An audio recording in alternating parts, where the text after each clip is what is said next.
क्या डिफरेंस है, क्या अंतर है।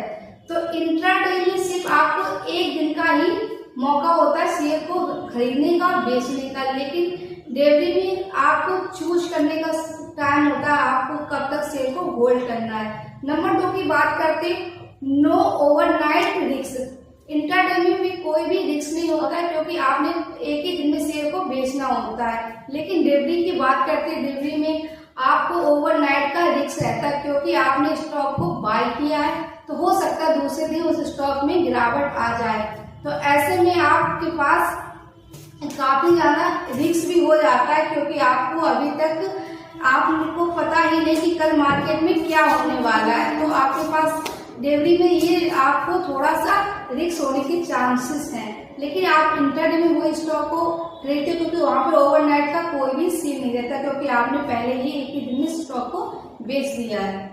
नंबर 3 की बात करते हैं, तो नंबर 3 पर इंट्राडे में आपको 5x का आपको मार्जिन मिलता है, लेकिन डिलीवरी में स्टॉक को बाय करते हैं तो आपको कोई भी मार्जिन नहीं मिलता है। आपका जो भी प्राइस होगा आपको उसी प्राइस पर स्टॉक को खरीदना होता है।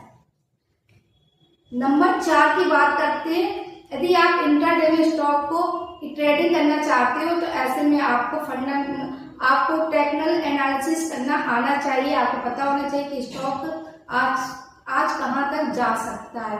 तो इसके साथ ही आपको स्टॉप लॉस, एंट्री, एग्जिट का भी अच्छी खासी नॉलेज होनी चाहिए। इसके साथ ही यदि आप डेली में स्टॉक को बाय करते हो तो आपको ऐसे में कोई टेक्निकल एनालिसिस नहीं करना होता, आपको उस कंपनी या उस स्टॉक का फंडामेंटल एनालिसिस करना होता है कि प्रमोटर की क्या होल्डिंग है, एफआई की क्या होल्डिंग है, डीआईएस की क्या होल्डिंग है और म्यूचुअल फंड में क्या हिस्सेदारी कर रखी है। तो आपको ये फर्क पता होना चाहिए इंट्राडे और डेली में, यदि आप इंट्राडे में स्टॉक को खरीदते हो। यदि आपको